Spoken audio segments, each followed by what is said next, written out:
Hello everyone, welcome to learning science. आज का हमारा टॉपिक है Bragg's law in reciprocal lattice. Reciprocal lattice में आज हम निकालेंगे ब्रैग्स लॉ और इसको हम Ewald's construction in the reciprocal lattice भी कहते हैं। ठीक है, क्योंकि ये जो ब्रैग्स लॉ है रेसिप्रोकल लेटिस में उसके बारे में इवोल्ट ने कहा था, तो इसलिए इसको हम evolved construction in the reciprocal lattice भी कहते हैं। तो सबसे पहले हम कंसिडर करते हैं रेसिप्रोकल लेटिस को, और ये जो है रेसिप्रोकल लेटिस के लेटिस पॉइंट्स है। और हम सपोज करते हैं कि ये हमारा इंसिडेंट रे है। ठीक है, ये जो डैश डैश लाइन है वो है हमारा इंसिडेंट रे। तो इस इंसिडेंट रे के डायरेक्शन में हम एक वेक्टर ड्रॉ करेंगे और इस वेक्टर का जो लेंथ है वो होगा 1/लैम्डा। लेंथ जो है वो फिक्स्ड है, जो कि बराबर है 1/लैम्डा के। और इस वेक्टर का नाम हम रखेंगे AO। बुक में फिगर गलत दिया है, ठीक है, और मैंने बुक से ड्रॉ किया है। ये जो O है वो इस लेटेस्ट पॉइंट पे होना चाहिए। ठीक है, तो इस चीज को आपको ध्यान में रखना है। मैं बाद में दिखा दूंगी किसी और बुक से फिगर। यहाँ पर ये जो AO है उसका लेंथ है 1/लैम्डा और वो जो है इंसिडेंट रे के डायरेक्शन में है। A जो है वो किसी लेटेस्ट पॉइंट में नहीं हो तो भी चलेगा। ठीक है, A जो है यहाँ पर जो हमने पॉइंट्स ड्रॉ किया है रेसिप्रोकल लेटिस के, वहां पर नहीं हो तो भी चलेगा। O हमारा क्या है, इस रेसिप्रोकल लेटिस का ओरिजिन है। अब A को एज अ सेंटर लेके हमें एक सर्कल ड्रॉ करना है जिसका रेडियस AO होगा। ये है हमारा सर्कल जिसका रेडियस AO है और इस सर्कल का सेंटर जो है वो A है। ठीक है, इस सर्कल के सर्कमफेरेंस पर एक पॉइंट रेसिप्रोकल लेटिस का जरूर आएगा और उसका जो कोऑर्डिनेट्स है वो होगा H डैश, K डैश और L डैश। और ये जो O वेक्टर है उसको हमें B वेक्टर के साथ कनेक्ट करना है और यहाँ पर एक स्ट्रेट लाइन आएगा। ठीक है, ये हमारे रेसिप्रोकल लेटिस को रिप्रेजेंट करता है ये वेक्टर। ठीक है, ये ट्रांसलेशन वेक्टर है रेसिप्रोकल लेटिस में। फिर हम A और B को भी कनेक्ट करेंगे। अब यहाँ पर हमें ये चीज ध्यान में रखना है कि A सेंटर है, B पॉइंट सर्कमफेरेंस पर है, तो AB डिस्टेंस जो है वो बराबर होगा रेडियस के। और ये जो डिस्टेंस है A से लेकर और ये जो डिस्टेंस है O से लेकर B तक वो जो है परपेंडिकुलर होगा किसी HKL प्लेन से। मतलब क्या है इसका, ये जो OB वेक्टर है वो रेसिप्रोकल लेटिस पॉइंट्स को रिप्रेजेंट कर रहा है। एक रेसिप्रोकल लेटिस पॉइंट से दूसरे रेसिप्रोकल लेटिस पॉइंट की तरफ लेकर जा रहा है। और हमें पता है कि जो रेसिप्रोकल लेटिस पॉइंट जब हम ड्रॉ करते हैं तो वहां पर जो वेक्टर होता है वो पॉइंट की तरफ जो लाइन लेकर जाता है वो डायरेक्ट लेटिस के प्लेन से परपेंडिकुलर होता है और वो प्लेन है हमारा HKL। लाइन का लेंथ कितना होगा, इस लाइन का लेंथ जो है N/DHKL होगा।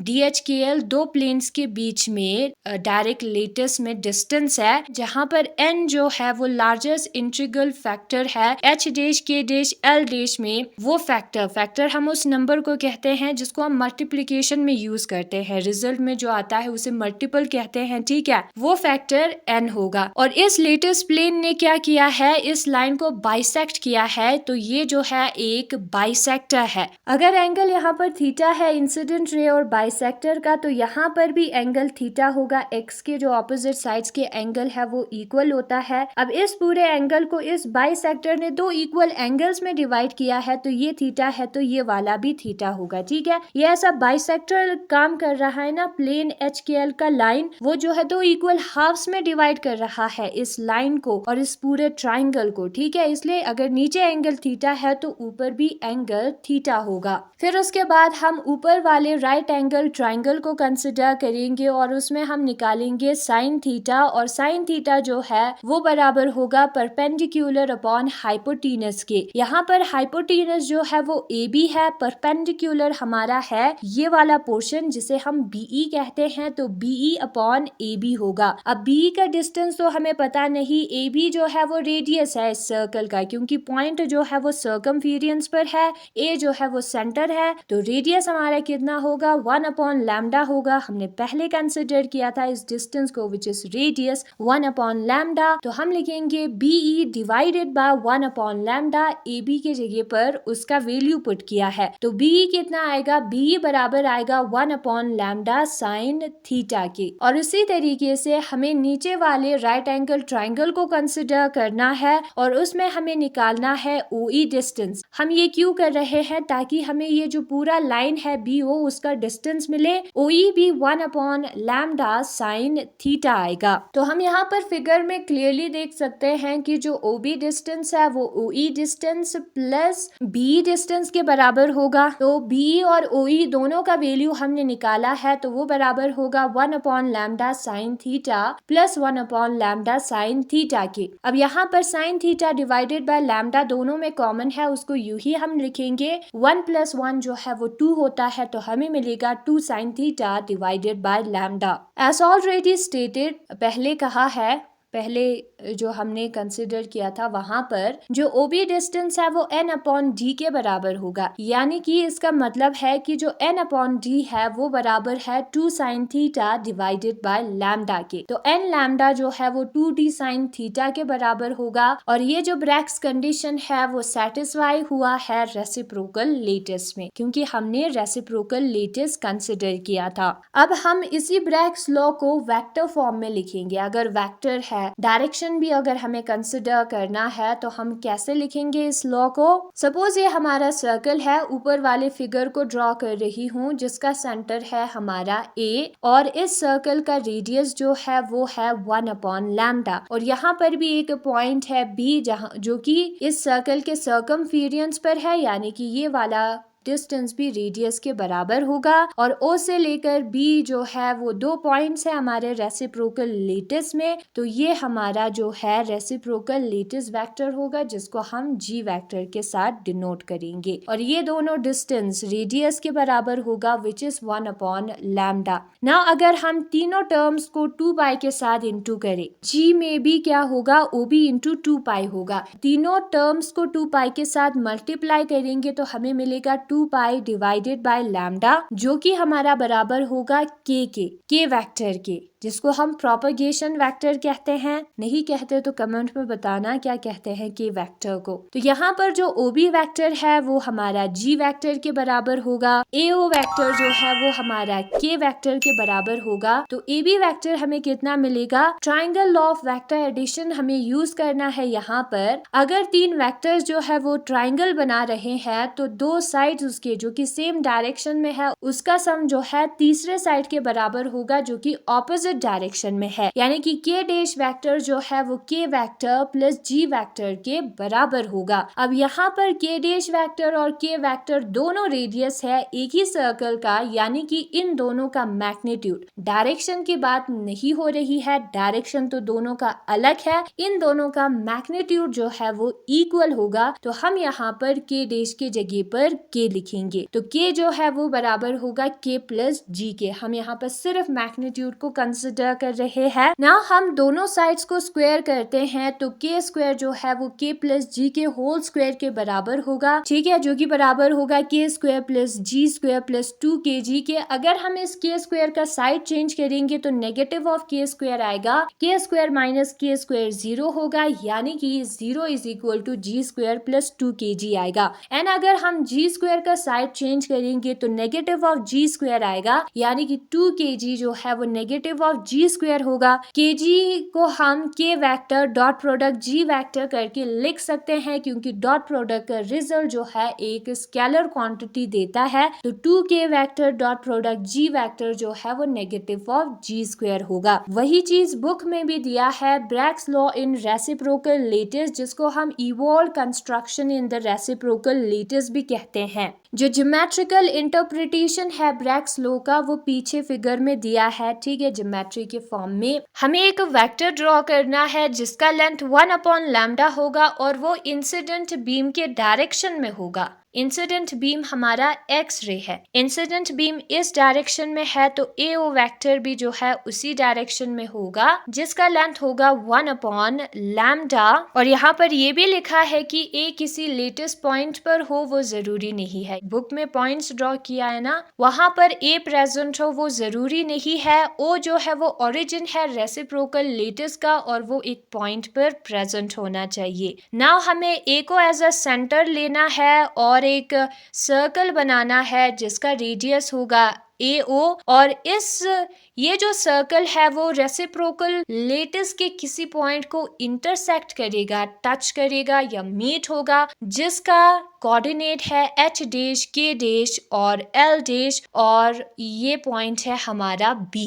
O और B को कनेक्ट करेंगे तो हमें OB वेक्टर मिलेगा और ये जो वेक्टर है वो नॉर्मल होगा, 90 डिग्री बनाएगा HKL प्लेन से डायरेक्ट लेटिस के, जो नॉर्मल लेटिस होता है और इसका लेंथ जो है N/DHKL होगा। एंडिंग पर हमें क्या मिला, इस लाइन के एक रेसिप्रोकल लेटिस पॉइंट मिला तो ये जो है एक डायरेक्ट लेटिस के प्लेन से परपेंडिकुलर होगा और उसका डिस्टेंस होगा N/DHKL। ये हमने पहले भी पढ़ा था रेसिप्रोकल लेटिस जब हम ड्रॉ कर रहे थे, ठीक है। और n क्या है, यहाँ पर n जो है वो एक इंटीजर है, नंबर है जो कि कॉमन है H डैश, K डैश और L डैश में। और यहाँ पर जो फिगर है उसमें दिखाया है कि जो AE है वो एक लेटिस प्लेन है और वो जो है एंगल थीटा बनाता है इंसिडेंट बीम के साथ। x के ऑपोजिट एंगल्स सेम होंगे तो ये थीटा है तो ये भी थीटा होगा और ये बाइसेक्टर है, इसने इस पूरे एंगल को दो इक्वल पार्ट्स में डिवाइड किया होगा, इस लाइन को भी, तो ये जो एंगल है वो भी थीटा होगी। फिर इस ट्राइंगल में हमें BE निकालना है, इस ट्राइंगल में हमें OE निकालना है और OB जो है वो BE प्लस OE के प्लस के बराबर होगा जो कि बराबर आता है 2/लैम्डा साइन थीटा के। OB का लेंथ जो है ऊपर दिया है N/DHKL के बराबर है, N/D के बराबर है तो N/D जो है 2/लैम्डा साइन थीटा के बराबर होगा, यानी कि जो n लैम्डा है वो 2D साइन थीटा होगा और ये जो है ब्रैग्स कंडीशन सेटिस्फाइड हुआ है। Thus knowing the direction and wavelength of the incident wave, जो इंसिडेंट वेव आया है उसके डायरेक्शन को समझकर जो कि एंगल थीटा है और वेवलेंथ को समझकर विच इज लैम्डा, हम जो है डिटरमाइन कर सकते हैं प्लेन को जो कि उसे डिफ्रैक्ट करेगा, ठीक है। अगर जो हमने सर्कल ड्रॉ किया ऊपर उससे कोई भी पॉइंट पास ना हो, इसका मतलब है कि जो वेवलेंथ हमें दिया है वो डिफ्रैक्ट नहीं हो सकता क्रिस्टल में उस ओरिएंटेशन पर ना। अगर जो मैग्नीट्यूड है हमारे वेक्टर AO का वो 1/2A के बराबर है, उसका मतलब है कि सर्कल जो है वो किसी भी दूसरे पॉइंट को रेसिप्रोकल लेटिस के टच नहीं करेगा, टच नहीं करेगा तो डिफ्रैक्शन भी नहीं होगी, ठीक है। तो lambda is greater than 2A के लिए डिफ्रैक्शन नहीं होता, यही कंडीशन है, ठीक है। AO is less than 1/2A, हमें पता है कि जो AO है वो कितना है 1/लैम्डा, यानी कि 1/लैम्डा इज लेस देन 2A। इस लेस देन को हम एज इक्वल टू कंसिडर कर सकते हैं तो 2 1 2, लैम्डा 1 लैम्डा, क्या हुआ, lambda is greater than 2A हुआ, ठीक है। ऐसे इंटू करने पर इक्वल टू कंसिडर करके हम इंटू कर सकते हैं, एज इक्वल टू कंसिडर कर सकते हैं। तो इस कंडीशन में जो है डिफ्रैक्शन नहीं होगी, लेकिन ये वाला कंडीशन नहीं है, लैम्डा 2A के बराबर है या लैम्डा जो है 2A से कम है तो हमारे सर्कल पे एक पॉइंट जरूर होगा रेसिप्रोकल लेटिस का, इंटरसेक्शन होगा पॉइंट और सर्कल का और डिफ्रैक्शन भी होगी, ठीक है। तो इवॉल्व्स कंस्ट्रक्शन के हेल्प से हम ब्रैग्स लॉ को वेक्टर फॉर्म में भी लिख सकते हैं। तो यहाँ पर ऊपर वाले फिगर को हमने फिर से ड्रॉ किया है और हमने कंसिडर किया कि जो OB वेक्टर है वो G वेक्टर के बराबर है, AO वेक्टर जो है वो K वेक्टर के बराबर है। Triangle law of vector addition का यूज करना है हमें और निकालना है AB वेक्टर जो कि AO vector plus OB vector के बराबर होगा। अब यहाँ पर AO और OB दोनों रेडियस है, रेडियस एक सर्कल का सेम ही होगा, ठीक है। तो K वेक्टर और K डैश वेक्टर का मैग्नीट्यूड सेम होगी। फिर हमें क्या करना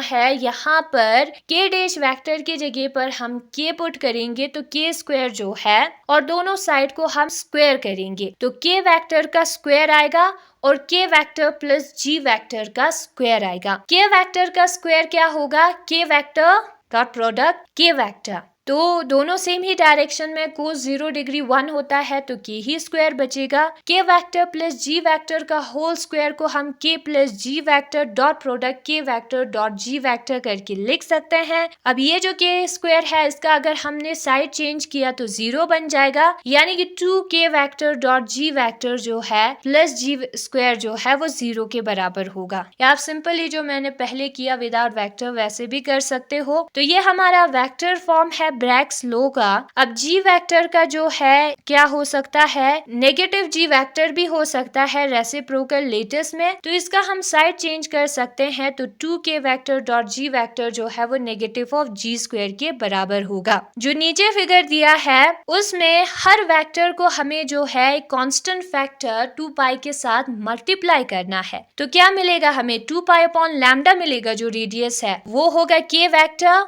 और जी वेक्टर जो है वो O B vector 2 pi times होगा। और इसको कंसिडर करने के बाद कोई फर्क नहीं होगी, जो साइज है रेसिप्रोकल लेटिस का वो थोड़ा बड़ा बन जाएगा क्योंकि हमने 2 पाई के साथ इनटू किया है। और यही है आज का हमारा टॉपिक जिसमें हमने ब्रैग्स लॉ के बारे में पढ़ा रेसिप्रोकल लेटिस में, और उसे हम इवोल्व्स कंस्ट्रक्शन भी कहते हैं।